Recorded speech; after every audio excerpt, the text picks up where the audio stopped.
10절 21절부터 시작.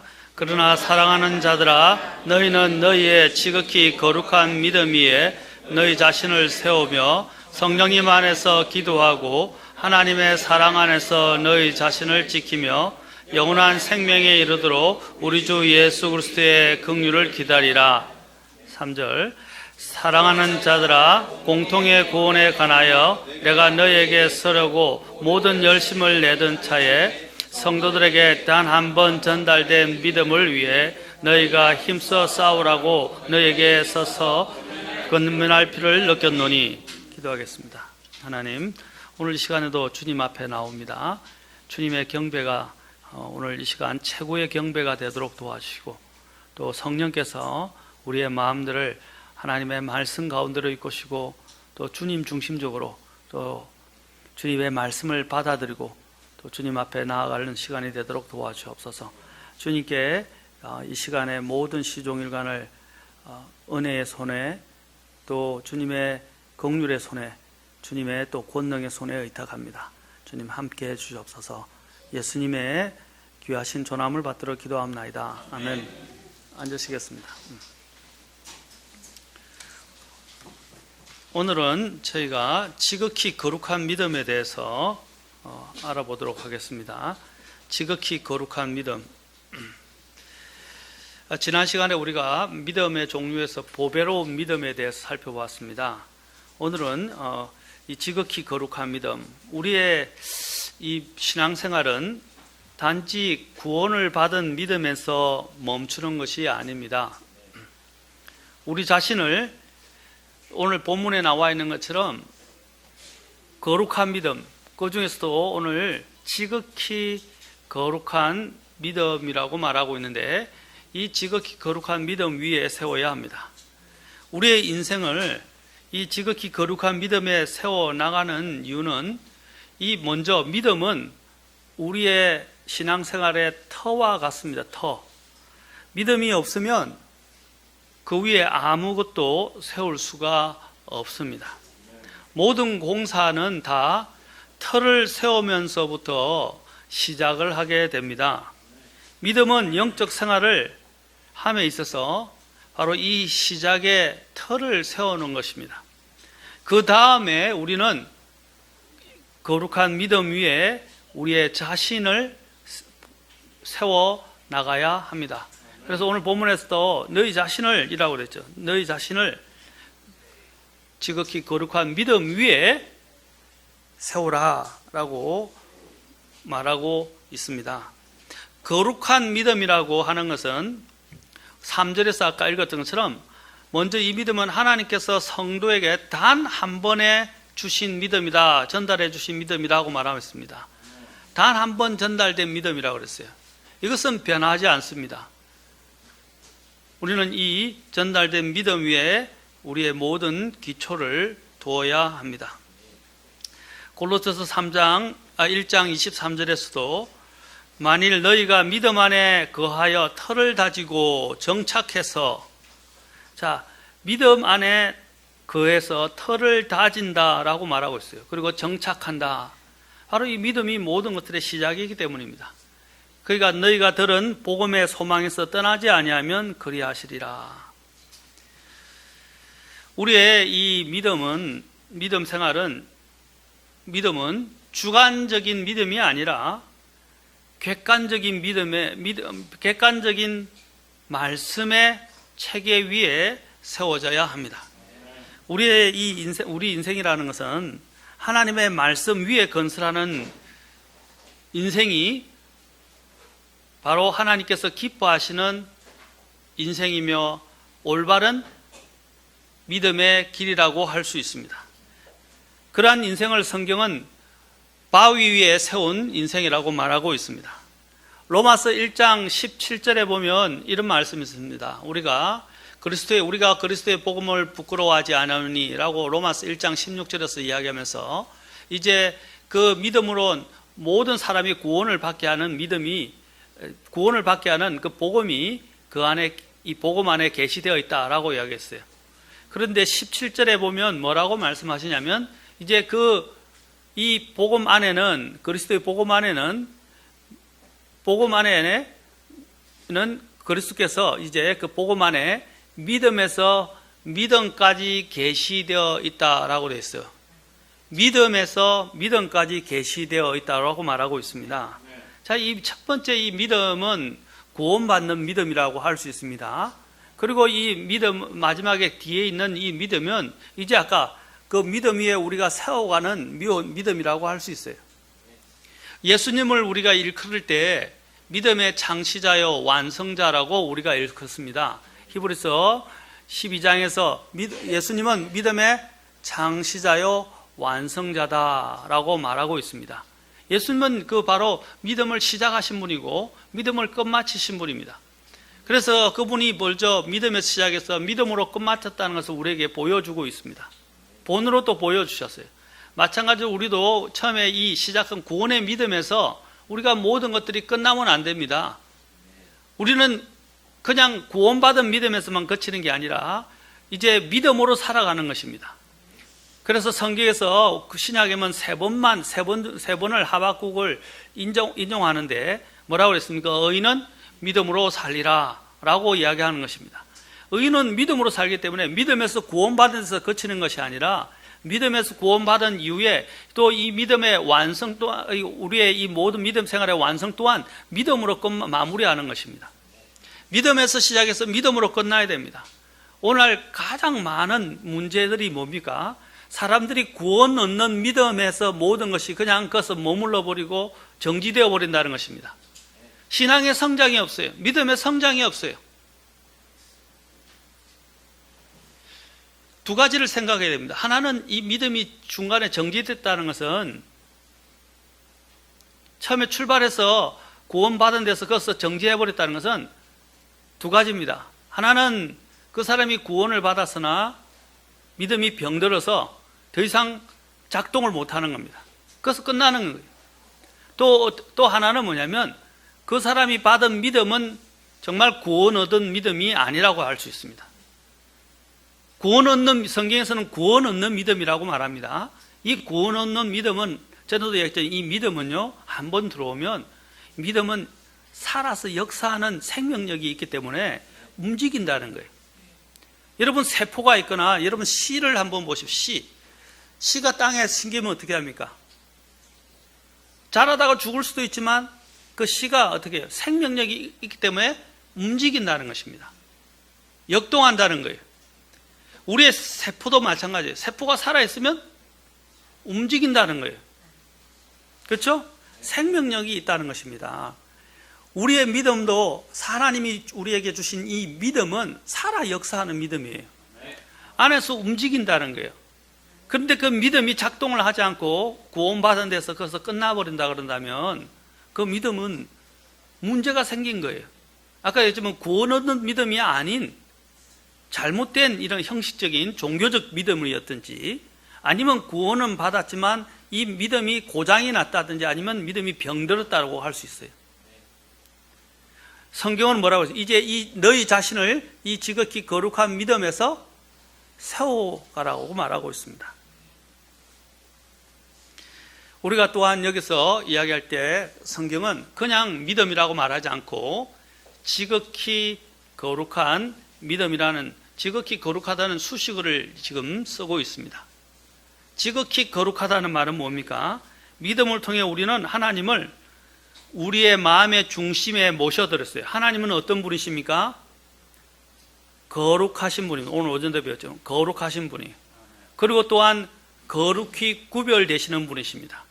원래 여러분들이 그 성경에서 볼 때 성별 또는 지극 거룩히 구별됨이라고 우리가 지금 풀이되어 있는데 원래는 이 성별 또는 성화라고 말하는 sanctification이라는 단어와 또 여러분들이 또 저와 여러분이 자주 사용하는 성도라는 단어 또 우리가 또 여기서 이야기하는 거룩 아까 지극히 거룩하다 이 거룩 이 단어 이 세 가지가 다 동일한 어원에서 나왔어요.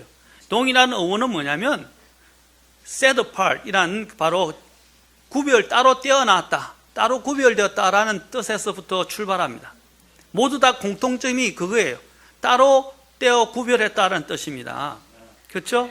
하나님은 구분되신 분입니다. 특히 하나님은 이 죄로부터 또 피조물로부터 또 이 세상으로부터 구별되어지는 분이십니다. 그리고 하나님은 특히 죄로부터 구별되어 있습니다. 하나님 죄가 없으시다는 것입니다. 이게 바로 하나님의 거룩하심을 나타냅니다. 자, 우리가 구원을 받을 때 믿음으로 구원받습니다. 처음에 구원받을 때 어떻게 됩니까? 그 거룩하신 하나님을 우리의 마음속에 모셔드리게 됩니다. 그러면 이 마음은 무엇이 됩니까? 믿음으로 받아들였던 이 마음은 이제 죽었던 영이 살아나면서 그곳은 어떻게 됩니까? 하나님의 영이 거하시는 집 또는 전이 됩니다. 성전이 되는 거예요. 인간의 몸은 성막을 꼭 빼닮았고, 인간의 이 삼중적 구조는 성막을 꼭 빼닮았고, 또한 하늘 성전을 그대로 모형을 따서 만들어진 거예요. 자, 여러분이 성전을 생각해 보면 성전에는 세 가지가 있습니다. 대표적으로 울타리를 쳐서 울타리 안에 들어가면 뜰이라는 것이 있어요. 뜰. 그 뜰에는 이방인들도 들어올 수 있고 다 들어올 수 있어요. 그렇죠? 뜰. 거기서 이제 여러분이 번제도 드리고 물두멍이 있고 그렇죠? 이제 있는데 이제 제사장만 들어갈 수 있는 곳이 있어요. 바로 성소라고 불려집니다. 성소. 거기서 제사장들이 섬기죠. 그런데 이제 성소만이 아니라 이제는 더 들어가면 대제사장이 1년에 딱 한 번만 들어가고 하나님의 임재가 있고 하나님의 영광이 머무는 곳입니다. 바로 그것을 지성소라고 부릅니다. 지극히 거룩한 장소 이런 뜻입니다. 바로 그것은 아무나 들어갈 수 없어요. 죄인이 그곳에 갈 수도 없어요. 대제사장이 1년에 한 번 백성의 죄를 하나님 앞에 용서받게 하기 위해서 주님 앞에 속죄를 드리고 그곳에 들어가는데 그게 이스라엘의 절기에도 나와요. 6번째 절기 중에 대속죄일이 있어요. 대속죄일. 대속죄일 다음에 이제 장막절이 시작되는데 대속죄일이 뭐냐면 대제사장이 백성의 죄를 대신해서 1년에 한 번 모든 백성의 죄를 사하기 위해서 하나님 앞에 용서를 구하는데 먼저 자신을 정결케 하고 백성의 죄의 문제를 해결하는 그 피를 가지고 그 지극히 거룩한 장소에 1년에 딱 한 번 들어갑니다. 그렇죠?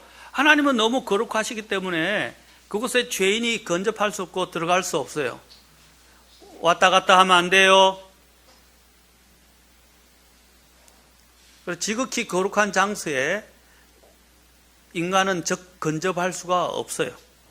그래서 대제사장이 1년에 딱 한 번 허락되어진 그 시기에만 하나님 앞에서 그들이 허락받은 가운데서 들어가는 것입니다. 그렇기 전에 먼저 자신의 죄를 정결케 해야 합니다. 자, 제가 말씀드린 것은 성소를 다음에 이 성막에 대해서 공부하게 될 시간이 있겠지만 이 동일한 모습으로 인간도 마찬가지로 하나님의 이 성막을 본따서 만들어졌어요. 그래서 우리의 몸은 울타리와 같아요. 그렇죠? 뜰. 그 다음에 우리 안에 이 혼은 우리가 안에 몸의 형체로 그대로 거하고 있어요. 철학은 뭐 땅콩과 같은 것들, 땅콩과 이만한 이런 땅콩과 같은 것들이, 땅콩만한 이런 것들이 우리 안에 있는 것이 영혼이라고 이야기하는데 성경은 그렇게 말하지 않아요. 우리의 혼은 우리의 몸의 형체의 모습대로 거해요. 그 다음에 그 모습대로 또 어떻게 들어가냐면 뭐가 가냐면 하나님의 영이 거하십니다. 그 영에는 이제 영은 바로 하나님께서 우리가 구원받을 때 죽었던 영이 살아나면서 그 영이 지성소 역할을 하면서 이제 하나님의 믿음을 통해서 하나님께서 우리 안에 다시 들어와 자정하게 되십니다. 이해가십니까? 이해가십니까? 그래서 그 영을 뭐라고 그랬습니까? 그 영은 거룩하신 하나님이 거하는 장소이기 때문에 자, 그 믿음을 통해서 그 거룩하신 하나님이 들어오게 되죠. 그래서 이것을 오늘 본문에서는 그것을 그냥 단순한 믿음이 아니라 지극히 거룩한 믿음이라고 말하고 있습니다. 왜냐하면 그 믿음을 통해서 주님께서 우리 안에 들어와 자정하게 거하시게 되기 때문입니다. 거룩함은 하나님의 성품 중에 두드러진 것 중에 하나입니다. 거룩함은 아까도 말씀드린 죄와 구별된다는 뜻입니다. 그래서 여러분 하늘 성수에서 보면 특히 이사야서 6장과 계시록 4장에 보면 잘 나와 있는데, 이사야서 6장에 보시면 그 서랍이나 그룹들이 있는데, 그룹들이 그룹이라고 합니다. 체루빔 또는 케루빔이라고 이야기하는데, 이 그룹들이 하나님 앞에서 날개짓을 하면서 주님을 둘러서 주님을 향해서 거룩하다, 거룩하다, 거룩하다라고 외칩니다. 그렇죠? 자, 하나님의 주변에는 스랍이라는 천사가 있고 그룹이라는 천사들이 있어요. 이제 그 천사들이 주님의 주변에 둘러서서 거룩하다, 거룩하다, 거룩하다라고 이제 하나님을 찬양하는 것을 보게 됩니다. 그래서 계시록 4장에도 보면 네 짐승이 저마다 자기 둘레에 6 날개를 가졌고 그것들의 안쪽에는 눈들이 가득하더라. 그들이 밤낮 쉬지 않고 이르기를 거룩하다, 거룩하다, 거룩하다. 주 하나님 전능자여, 그분은 전에도 계셨고 지금도 계시고 앞으로 오실 이시로다 하고, 거룩하다, 거룩하다 하고 외친다는 것입니다. 3번이나. 그렇죠? 이것은 삼위일체와도 관련되어 있습니다. 자, 주 하나님을 이렇게 그들이 외치는, 찬양을 하면서 외치는 첫 마디가 거룩이라는 거예요. 아까도 말씀드렸습니다. 하나님은 거룩하시고 우리가 믿음을 통해서 그 거룩하신 하나님을 우리 안에 모셔드렸어요. 이제 우리에게 하나님이 요구하는 그 믿음은, 그렇죠?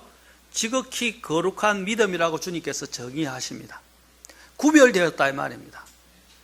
세상이 갖고 있는 믿음과 다르다는 것입니다. 또 거룩하신 하나님이 우리 안에 거하신다는 것입니다.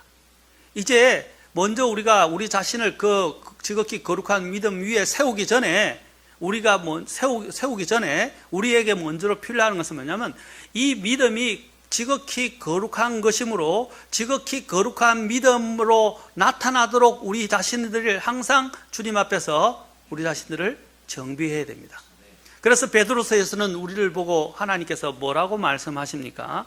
베드로서에서는요, 우리를 내가 거룩하니, 레위기에서 나온 겁니다. 내가 거룩하니 너희도 거룩하라. 또한 거룩하라 하면서, 그래서 내가 거룩한 것처럼 너희가 모든 행실에서 거룩할지니라 라고 말하고 있는 것입니다. 모든 행실에서.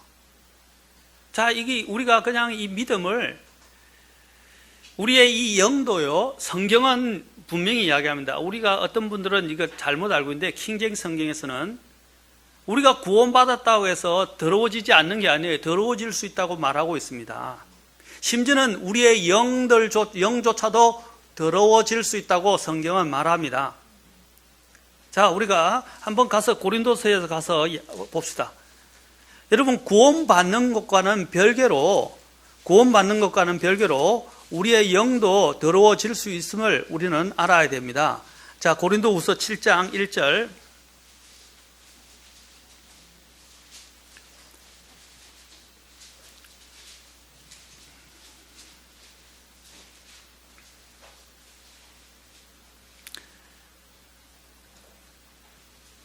고린도후서 7장 1절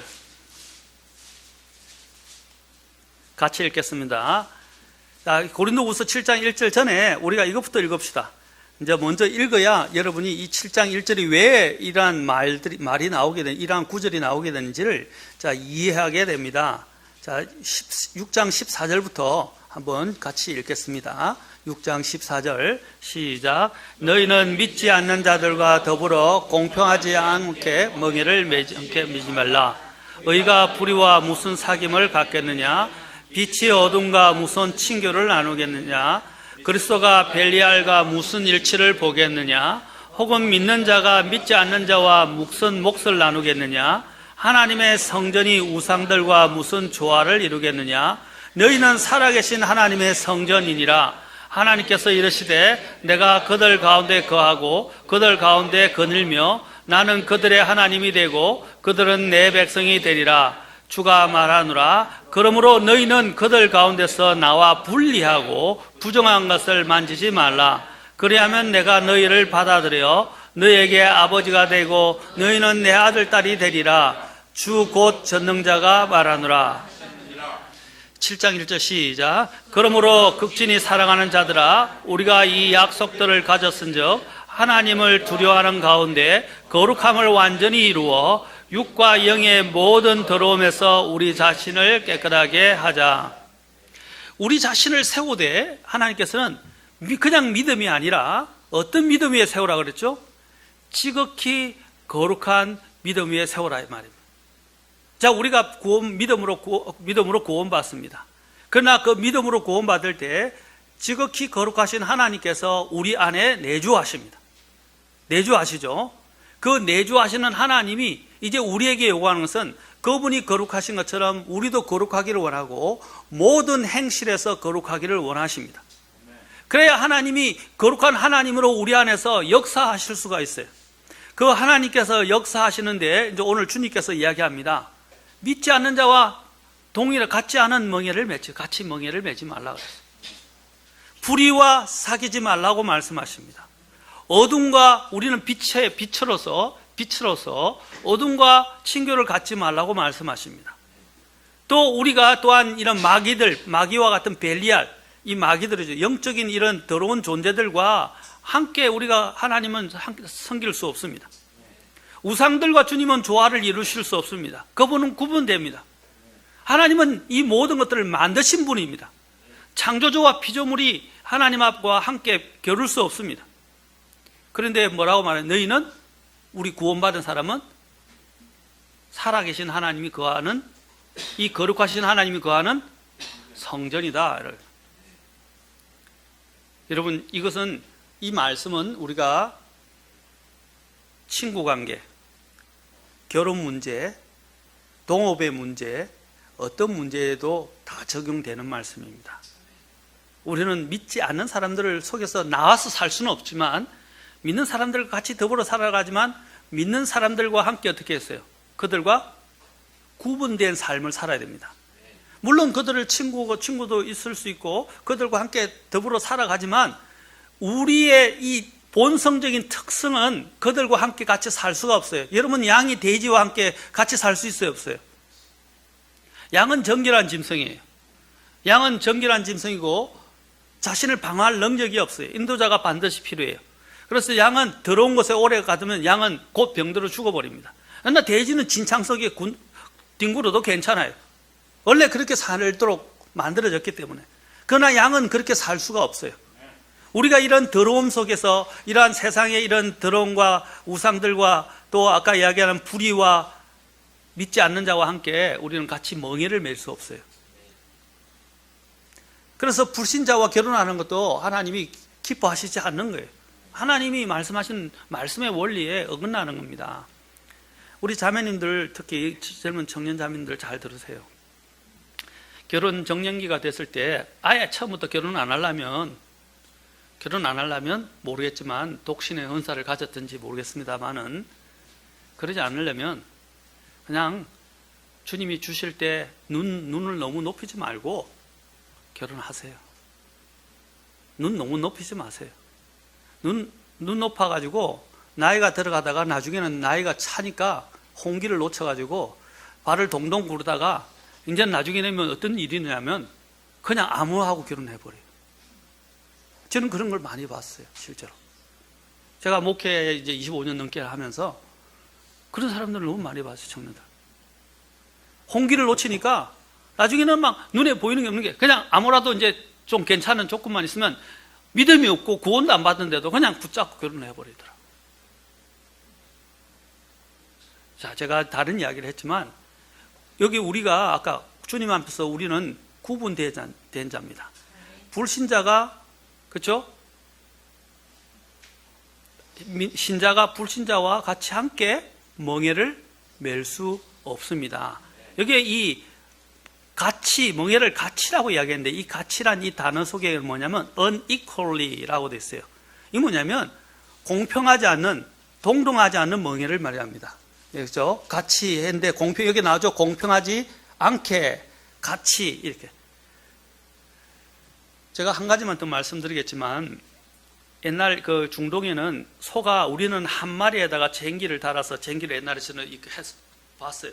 우리 삼촌들이나 시골에서 우리 할아버지나 이제 친척들이 소를 갈 때 쟁기를 제일 뒤에 하나만 딱 해서 뒤에 소에서 이렇게 밀고 가는데 굉장한 힘이 필요해요. 그런데 중동에서는 소 한 마리가 아니라 두 마리를 한 결이라고 그래요. 여기서 그 한 결이를 두 마리를 한 결을 해서 이제 가는데 소가 크기가 다르고 균형이 다르면 어떻게 되겠어요? 쟁기를 제대로 갈 수가 없어요. 삐뚤하게 방향이 틀어질 수밖에 없다고요. 그렇잖아요? 여러분이 달리기 하는데 왼발 오른발이 있는데 왼발이 자꾸 이렇게 몸이 틀어져 있어요. 왼발이 짧아요. 그러면 어떻게 되겠죠? 몸은 바로 가고 싶은데 정신은 자꾸 자기도 모르게 자꾸 한쪽으로 편향되어 간다 이 말입니다. 마찬가지라는 거예요. 믿는 자와 믿지 않는 자가 만나는 것이 바로 그와 같다는 거예요. 함께 목표를 향해서 갈 수가 없다는 것입니다. 그래서 우리가 그리스도인이라면 지금부터 배우자를 위해서 기도하시고 지금부터 배우자를 위해서 기도하세요. 저는 뭐 우리 딸들을 위해서 지금부터 벌써 배우자를 위해서 같이 기도할 때마다 기도합니다. 지금부터 배우자를 위해서 기도하셔야 돼요. 그 다음에 또한 나중에 가서 아무라도 만나지 말라 이 말입니다. 기도는 결혼이라는 것은 엄청 중요한 문제예요. 자, 제가 조금 옆으로 갔지만 우리 안에 있는 이 하나님이 거룩하신 분입니다. 그렇죠? 그래서 우리가 구별된 삶을 살아야 돼요. 세상을 나가야 된다는 말을 말씀드린 게 아니라 그들과 구분된 삶을 살아야 됩니다. 그래서 오늘 뭐라고 그랬어요? 주님이 17절에서 이렇게 말합니다. 16절과 17절에서 부정한 것을 만지지 말라 그랬어요. 내가 그들 가운데 거하고 그들 가운데 거닐고 그들의 하나님이 되고 그들은 내 백성이 되는데 그러므로 너희는 그들 가운데서 나와서 분리되고 뭐라고 그랬어요? 그것들을 다 부정한 것. 여러분 이전에 구약에서는 죽은 것의 사체를 만지면 뭐라고 그랬어요? 부정한 것이라 그랬죠. 맞습니까? 만약에 여러분들이 믿지 않는 자와 결혼한다면 믿지 않는 자는 주님의 눈앞에서는 어떤 사람이에요? 어떤 존재죠? 죽은 존재잖아요. 맞습니까? 그 죽은 존재를 만지는 것 같다는 거예요. 그러면 부정해지는 거예요. 구약의 원리에 따르면. 영적으로도 마찬가지예요. 그래서 그들에게서 분리되라고 말하고 그들을 어떻게 부정한 것을 만지지 말라 그러는 것입니다. 이거는 영적인 의미예요. 진짜 이렇게 만지지 말라 이런 지금 이야기하는 게 아니라 영적인 의미라 구별되어야 된다 이 말입니다. 그리하면 내가 너희를 받아들여 내가 너에게 아버지가 되고 아까는 보십시오. 16절은 뭘 이야기했죠? 하나님과 백성만 이야기했죠. 맞습니까? 그런데 이제 18절에는 구분되는 삶을 통해서 뭐라고 그랬습니까? 단지 하나님과 백성의 문제가 아니라 아버지와 자녀의 문제를 다루고 있다 이 말이에요. 여러분은 그냥 단지 통치받는 백성이 되기를 원합니까? 상속을 받는 자녀가 되기를 원하십니까? 대답들을 안 하시네. 대답을 안 하면 제가 설교를 못해요. 왜냐면 호응이 없는데 무슨 설교를 합니까? 여러분 우리는 그냥 단지 백성에 치리받는 그런 이끌려가는 백성이 아니라 자녀가 되어야 됩니다. 그렇죠? 주님이 자녀가 되는 데 있어서 어떻게 하라고 그랬어요? 그들의 가운데서 나와서 부정한 것을 만지지 말아야 합니다. 여러분 왕은 항상 백성들과 어느 정도 구분되어 있죠. 그렇죠? 구분되어 있어요.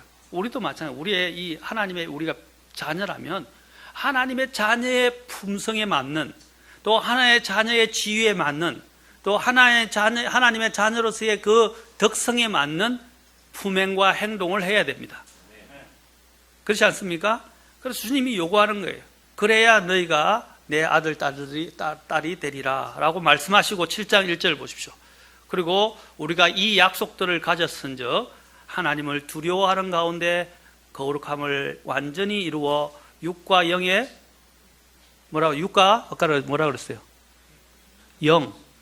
영이라고 말합니다. 영의 모든 더러움에서 우리 자신을 깨끗하게 하자. 어떤 사람들은 우리의 영이 더러워지지 않는다고 그러는데 성경은 그렇게 이야기하잖아요. 우리의 영도 우리가 구원을 받았다 할지라도 더러워질 수 있다고 말합니다. 아까도 그랬죠. 우리가 믿음으로 지극히 거룩한 하나님을 우리 안에 모셨어요. 이제 이 안에가 더러움으로 가득 차면 안 되잖아요. 그렇죠? 더러움으로 차면 안 돼요. 자, 베드로전서 3장 15절로 가서 봅시다. 베드로전서 3장 15절.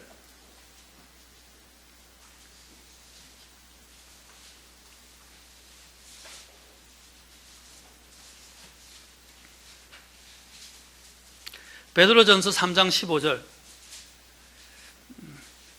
자, 같이 읽겠습니다. 시작. 오직 너희 마음속에서 주 하나님을 거룩히 구별하고 너에게 너희 속에 있는 소망의 이유를 묻는 모든 사람에게 온유함과 두려움으로 대답할 것을 항상 예비하되.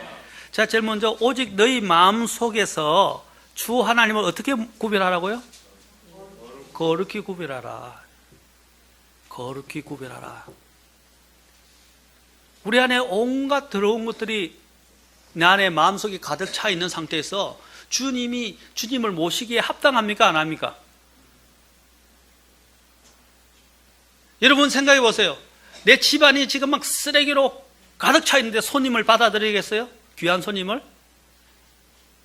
만약에 여러분이 대통령이 온다 그런다면, 지금 대통령 별로 존경하기가 어쩐지 모르겠지만, 예를 들어서 대통령이 온다 그런다면 집을 그냥 그렇게 엉망으로 그냥 내버려 두겠어요? 어떻게 하죠? 청소하죠. 청소도 하고 어떻게 또 더 오시는 분이 말씀은 청소만 할 게 아니라 말끔하게 또 소독도 할 겁니다, 아마. 그렇지 않아요? 소독도 하고 청소도 하고. 여러분들 이사 갈 때 요즘 많이 하대요. 요즘은 돈이 많이 들도록 요즘 다 청소하더라고요. 청소도 하고 심지어는 소독까지 하더라고요. 뭡니까, 이게, 경비하는 거, 경비업체. 세콤을 불러가지고, 심지어는 터마이트, 개미들이나 벌레들까지 싹 죽이는 소독까지 다 하더라고요. 귀한 장소에 들어가니까 소독까지 하는데, 손님들도 모실 것처럼. 우리도 마찬가지예요. 우리가 이제 주님을 모시게 될 때 우리 안에 있는 이 더러운 가증한 모든 것들이 다 정리가 돼야 돼요. 그래야 하나님이 나 안에 가요. 그래서 뭐랍니까? 우리가 우리 자신을 세우되, 믿음 위에 세우되, 어떤 믿음이라고 그랬어요? 지극히 거룩한 믿음 위에 너희 자신을 세우라 그랬어요. 그냥 믿음이 아니고요, 지극히 거룩한 믿음. 하나님이 하나님 되시게 내 안에서 살아 역사하고, 하나님이 하나님으로서 대접받고, 또 하나님의 우리가 대우해드리는 그러한 믿음이 되어야 된다 이 말입니다. 우리가 그냥 구원을 얻는 믿음에서 믿음 생활이 거치면 안 돼요. 그건 죽은 믿음이에요. 죽은 믿음이라고요. 구원받은 사람들은 지극히 거룩한 믿음 위에 자기 자신을 세워나가지 않으면 그 믿음은 시들거나 병이 들거나 죽게 됩니다. 그리고 아무런 역사를 할 수 없게 됩니다. 우리가 구원의 은혜를 받고 나서 이제 우리는 늘 그 은혜를 기억하고 감사하면서 거룩한 하신 하나님께서 합당하게 거하시도록 우리 자신을 비워드려야 됩니다. 경배할 때 구약에서 강조하는 게 뭡니까? 하나님께 경배를 드리기에 합당한 그 경배를 드리라고 말하고 있습니다. 합당한 경배를, 우리가 주님을 모셔드리고 믿음 생활을 하기에 합당한 형태의 우리의 자신을 준비를 해야 합니다. 오늘 읽었던 유다서로 다시 가서 보겠습니다. 유다서 보면 교회 안에도 아까 왜 이 유다가 이런 말을 하는지 아십니까? 거룩한 믿음 위에 우리 자신을 세워라 라고 말하느냐면, 교회 안에도 멸망받는 무리들이 있다고 계속해서 경고하고 있기 때문입니다. 유다서 1장 4절 가서 보십시오. 또 이것은 우리의 그냥 거룩한 생활뿐 아니라 이제 거짓된 교리를 가르치거나 또 잘못되어진 사람들로부터 구별되어야 된다고 말하고 있습니다. 1장 4절에 보면 아까 1장 너희가 한 번 전달된 믿음을 위해 너희가 힘써 싸우라 라고 말했어요. 4절에 보니까 이는 알지 못하는 가운데 기어 들어온 어떤 자들이 있기 때문이라. 이 사람들이 뭘 하려고 그런 거예요? 우리의 믿음을 갖지 못하도록 방해하거나 믿음을 가진 자들을 유린한다 이 말입니다. 그들은 이 정죄를 받도록 예적부터 미리 정해진 자들이요, 우리 하나님의 뭐라고, 자 보세요. 어떻게 유린합니까? 몰래 들어와 있어요. 형제라고 부르면서 몰래 들어와 있어요. 그런데 형제가 아닌 사람들이 있어요. 우리도 마찬가지, 교회 안에 형제라고 하는데 형제가 아닌, 그건 하나님이 아시죠. 그러나 우리가 영적으로 보면 구분이 돼요. 자, 그런 사람들이 첫째 보면 뭐라고 그랬어요? 자, 그들은 정죄를 받도록 미리 정해진 사람인데, 첫째, 우리 하나님의 은혜를 뭐라고 그랬어요? 세격거리로 바꾼다고 그랬어요. 그리고 또한 유일하신 주 하나님과 우리 주 예수 그리스도를 부인하는 뭐라고 했어요? 경건이라는 말이 뭐예요? 경건. 네, 경건치 아니었다고 그랬는데, 이 경건이라는 단어가 뭘 말하는 겁니까? 우리가 주님께 속했다? 주님과 닮았다? 그렇죠? 또 우리가 주님의 성품을 가지고 있는 것이 이 경건입니다.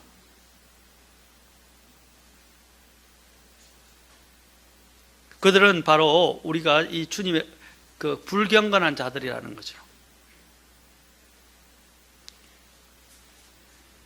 자, 이러한 사람들로부터 우리가 구분되어져야 한다고 말하는 것입니다. 그들이 그 당시에도 거짓 교사들이 있었어요. 그래서 오늘 이 유다가 준 이 말씀은 그 거짓 교사들로부터 예수 그리스도를 믿는 이 초대교회의 성도들을 보호하기 위해서 그가 오늘 이 서신을 쓰고 있는 것입니다. 특히 배교와 잘못되어진 믿음 생활, 그렇죠, 구원받지 못한 자들의 이런 특성들을 제일, 특히 배교하는 자들, 거짓 교사들의 속성을 제일 잘 나타내주는 그 성경이 있다면 유다서와 베드로후서예요. 자, 베드로 이 유다서에서 바로 오늘 말하고 있지 않습니까? 그들은 어떤 자들인지. 그들은 정죄를 받도록 예적부터 미리 정해진 자들이다. 그런데 하나님의 은혜를 세격거리로 바꾸고 또 하나님과 주 예수 그리스도를 부인하는 ungodly, 바로 불경건한 자들이다 라고 말하고 있습니다.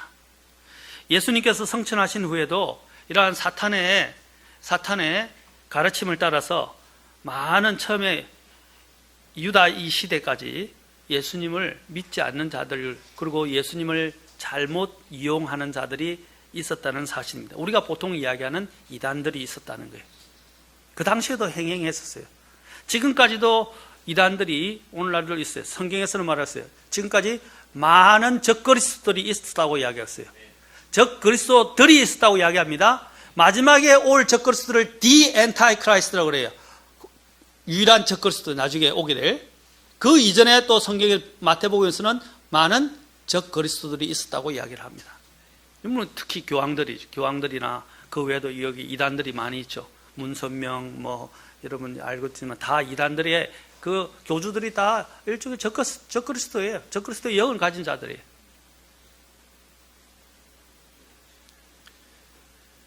자, 이러한 가운데서 이러한 거짓 교사들로부터, 거짓 선생들로부터 지키기 위해서 유다는 지금 엄중하게 그들의 특성을 지금 이야기하고 있습니다. 그래서 그들은 이러한 특성을 갖고 있고 배도하는 자들이기 때문에 이제 아까 5절부터도 더 자세하게 나와요. 그 과거를 들어서, 구약을 들어서 설명을 합니다. 그들을 구별하고 그들과 구별된 삶을 살아야 한다고 오늘 유다가 강조해서 이야기하는 것입니다. 그리고 1장 3절에서 이야기하는 단 한 번 전달된 믿음을 위해서 너희가 어떻게 하라고 그랬어요? 이 믿음을 위해서 너희가 힘써 싸우라 그랬어요. 믿음을 힘써 싸워 지키라고 말하고 있습니다. 여러분, 이 믿음을 위해서는 싸워 지킬 명분이 우리에게 있습니다. 교회 안에 있으면서 멸망당하는 자의 특징을 잘 구분해 보십시오. 오늘 이 은혜를 세격거리로 바꾸는 것들을 한번 더 자세히 생각해 보면, 특히 여러분, 제가 전에도 말씀드렸지만, 제가 구원파들은 안 좋아하겠지만 할 수 없어요. 이야기할 수밖에 없어요. 오늘날 되게 이제 구원파의 논리가 이런 것인데, 은혜로 말미암아 구원을 받았기 때문에 마음껏 죄를 지어도 된다고 하는 이런 사악한 교리를 계속 가르칩니다. 여러분, 우리 그리스도인들도 이렇게 되면 내가 한번 구원받을 때 예수님을 영접했기 때문에 나는 영원히 구원받았기 때문에 그냥 죄를 지어도 하나님이 이해하시고 받아주시고 나는 구원을 잃어버리지 않기 때문에 괜찮다라는 거짓된 속삭임이 내 안에 계속 있도록 사탄이 사주한다는 거예요. 여러분, 이거 굉장히 엄청난 문제입니다. 이 자신을, 이 죄가, 죄의 속임수를 통해서 우리를 자꾸 기만하는 거예요. 괜찮다. 안 죽는다. 지옥에는 안 가니까 괜찮아. 자꾸 자신의 죄들을 합리화시킵니다. 이게 무서운 일이에요. 특히 단번 교리를 믿는, 단번 구원의 교리를, 단 한 번의 구원의 교리를 가르치는데 그것은 맞아요. 그러나 그걸 우리가 우리 안에서 이 하나님의 교리를 이용해서 죄를 계속 합리화시키는 사람들이 있다는 것입니다. 그러면 안 됩니다. 주님은 그렇게 말씀하시지 않았어요. 너희가 은혜를 더하게 하려고 죄에 거하겠냐. 로마서 6장 1, 2절에서 이야기합니다. 결코 그럴 수 없느니라. God forbid. 하나님이 금하시느니라. 절대로 그럴 수 없다는 것입니다. 아까도 말씀드렸죠. 우리의 믿음은 어떻게 해요? 그냥 믿음이 아니라 지극히 거룩한 믿음 위에 너희 자신을 세워라 라고 말했습니다. 우리의 믿음의 선배들이, 자, 우리는 인간의 육신을 입기 때문에 죄를 지을 수는 있어요. 그러나 계속해서 고의로 죄를 짓지는 않는다 이 말입니다. 계속해서 반복적으로 평생 가면서 독일한 죄를 계속 지으면서 살아가지는 않는다는 거예요. 그렇게 될 수가 없어요. 우리는 또한 이 믿음을, 지극히 거룩한 믿음을 우리 자신을 세워야 하지만 그 믿음은 어디에 우리의 기초를 두고 있습니까? 변화될 때 불변하는 확실한 진리의 말씀에 우리의 믿음을 두어야 합니다. 우리의 이 믿음에는 주관적이 돼요. 주관적이 쉬워요. 그렇죠? 여러분, 주춧돌 갈 때 확실한 주춧돌을 깔아야지. 맞습니까?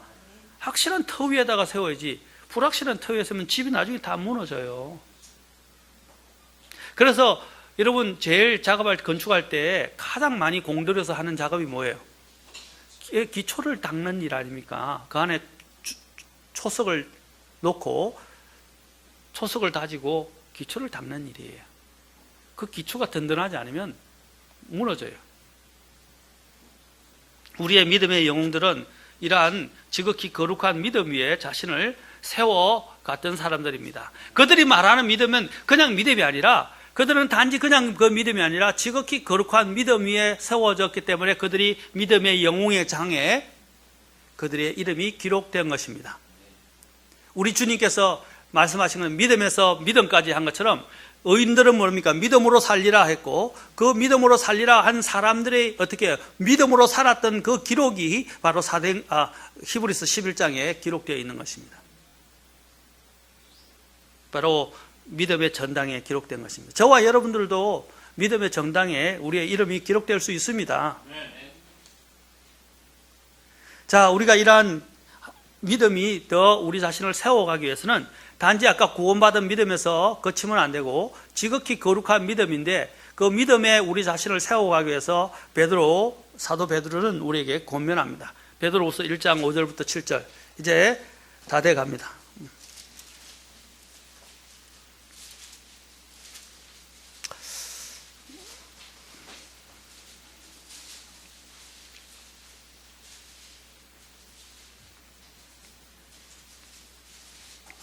1장 5절부터 7절.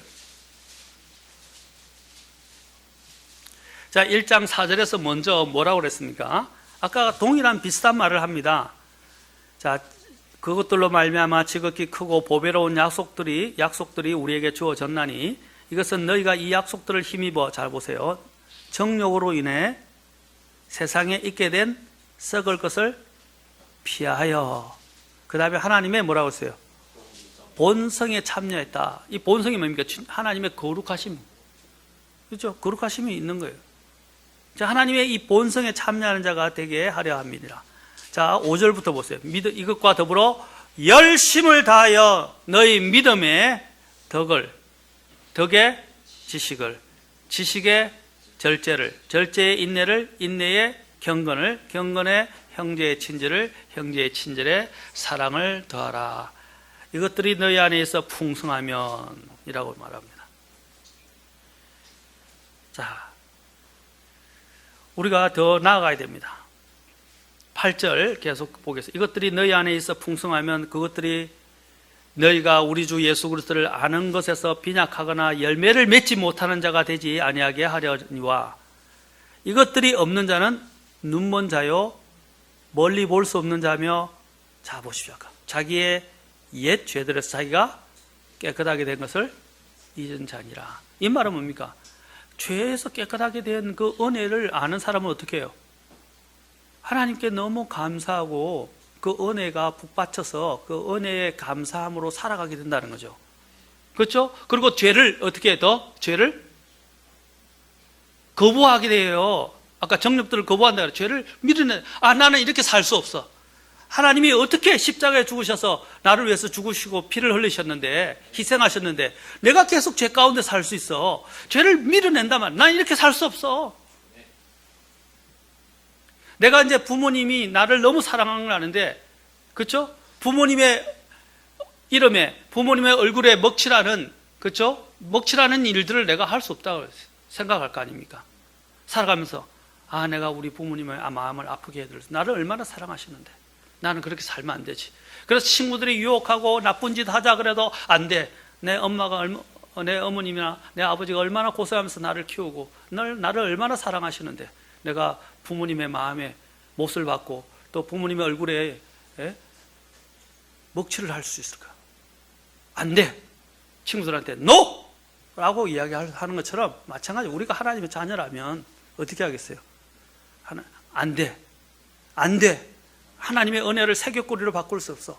하나님의 은혜를 정말 더러운 것으로 바꿀 수 없어. 하나님의 또 주신 것, 이러한 것 감사를 내가 오히려 모른 체 하고 외면할 수 없어. 라고 나는 생각하면서 그걸 거부하게 될 겁니다. 맞습니까? 그런데 이것들이 없는 자는 바로 아까 자기 죄들에서 자기가 깨끗하게 된 것들을 잊었다 그랬어요. 그래서 10절 같이 읽겠습니다. 10절. 자, 10절부터 11절까지 시작. 그러므로 형제들아 더욱 열심을 내어 너희를 부르신 것과 선택하신 것을 확고히 하라. 너희가 이것들을 행하면 결코 넘어지지 아니하리니 이렇게 우리 주 곧 구원자 예수 그리스도의 영존하는 왕국에 들어감을 주께서 너에게 풍성히 베푸시리라. 풍성히 베푸시리라. 그래 아까 지금 두 번이나 말합니다. 5절에서도 그리고 10절에서도 더욱 열심을 내라 이 말이에요. 10절에서는 열심을 내어 너희 부르신 것과 선택하신 것을 뭐라고 했어요? 확고히 하라. 확고히 하라. 열심히 내라. 이제 우리의 삶은 달라져야 합니다. 아멘. 우리는 또한 혼자서 아까 너희 자신을 세워 너희 복수로 되어 있어요. 우리가 혼자서 세울 수 없습니다. 아멘. 너희라고 말했을 때 이건 뭐냐면 우리가 함께 세워가야 돼요. 사람은요, 내가 내 자신을 제일 잘 안다고 서로 이야기하고 착각하지 마세요. 우리는 독선적이고 이기적인 성향이 있기 때문에 내가 내 혼자 나를 제일 잘 안다고 생각하는 생각은 버리셔야 돼요. 우리가 내 자신을 아무리 보다가 거울에 보면 비춰보면 티가 묻은 것이 보여요, 안 보여요? 모르죠? 나는 깨끗하게 단장했다고 생각하는데 거울을 딱 보는 순간 이게 잘못됐거나 하고 잘못된 부분을 고치지 않습니까? 마찬가지입니다. 하나님의 말씀이 거울이기도 하지만 우리의 여기 있는 같이 믿음 생활하는 성도들이 또한 거울이에요. 우리 혼자 믿음을 지극히 거룩한 믿음 위에 우리 자신을 세워갈 수 없어요. 같이 세워가야 돼요. 같이. 그래서 서로가 모이기를 힘쓰라는 이유가 뭡니까? 서로가 날마다 서로 사랑과 선행으로 격려하고 권면하고 서로를 세워주는 겁니다. 그게 교회예요. 교회. 그래서 서로를 비춰줘야 됩니다. 아멘? 그래야 지극히 거룩한 믿음 위에 우리 자신을 세워갈 수 있어요. 사랑하는 성도 여러분, 우리가 서로 피차 권면해야 합니다. 서로를 돌아보아야 합니다. 혼자 독불장군으로 신앙생활 하는 거, 그거 어디서 나온 거예요? 하나님은 그렇게 가르치신 적이 없어요. 믿음에는 독불장군이 없어요. 그래서 교회가 필요한 거예요. 오늘날 교회가 필요치 않다는 무교의식 운동도 일어나고 있어요. 이전에도 있었어요. 일본의 내촌 선생, 그 선생의 가르침이, 그분이 훌륭한 분이긴 한데 교회관에 있어서는 잘못 가르쳤어요.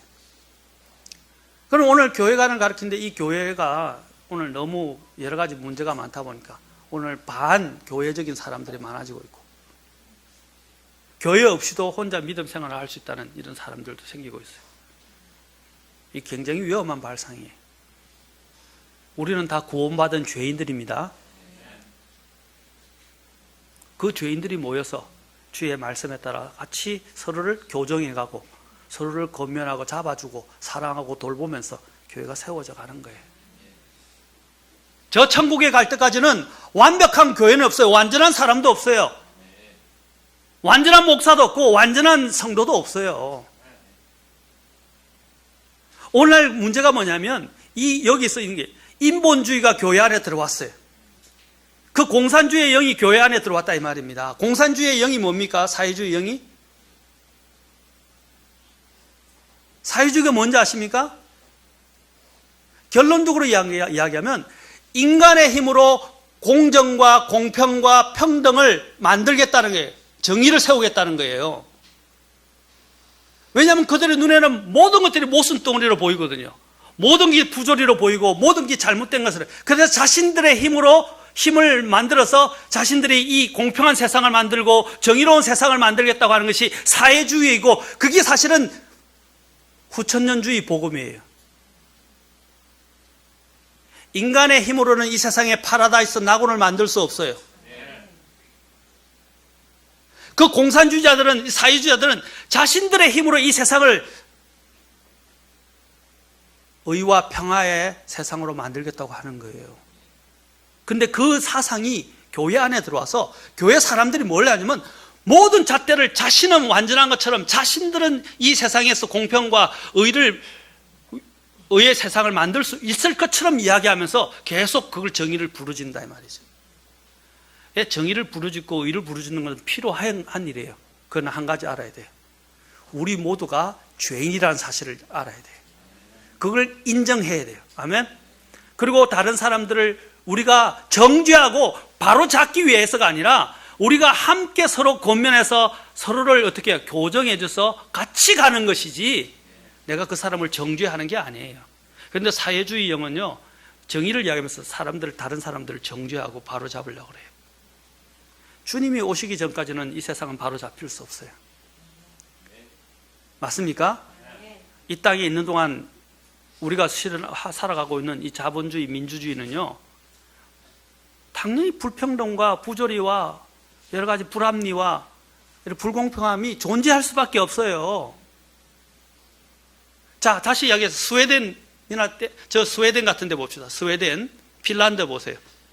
스웨덴, 핀란드가 얼마나 복지가 잘 돼 있어요. 그렇게 복지가 잘 된 천국이 없어요. 정말 인간이 살 수 있는 모든 조건이 다 갖추고 나라서 다 해줘요. 물론 세금도 많겠지만. 그런데 거기도 범죄가 있어요, 없어요? 있습니까, 없습니까? 범죄가 있다 이 말입니다. 이 세상에는 유토피아가 세워질 수가 없어요. 우리의 힘으로도 유토피아를 만들 수 없어요. 우리가 기억해야 될, 우리는 그냥 주님 앞에 엎드려서 내가 죄인임을 고백하고 겸손하게 우리가 함께 성도들을 서로 섬기고 서로 세워져 가면서 주님 오실 때까지 진력하는 거예요. 아멘? 그 사회주의의 그 근본적인 인본주의를 표방해서 나와요. 특히 옛날에 막시즘이, 요즘은 네오막시즘이라고 그러는데, 이 네오막시즘이 바로 이 인본주의를 겉으로 포장을 해서 들어오고 있어요. 그런 그들이 뭡니까? 차별, 평등 이걸 가지고 들어온다 이 말이죠. 제가 말하는 요지는 그겁니다. 우리는 우리가 서로가 필요해요. 내 혼자 믿음 생활을 한다고 생각하지 마세요. 그러면 교회가 세워질 수 없어요. 우리는 모여야 하고 피차 권면해야 되고 부족하지만 서로를 세워져 가면서 만들어져 가야 됩니다. 그렇게 될 때 우리는 지극히 거룩한 믿음 위에 우리 자신을 세워갈 수 있고, 아까 우리가 단 한 번 전달된 그 믿음을 위해서 우리가 함께 힘써 싸워서 이길 수 있습니다. 기도하시겠습니다.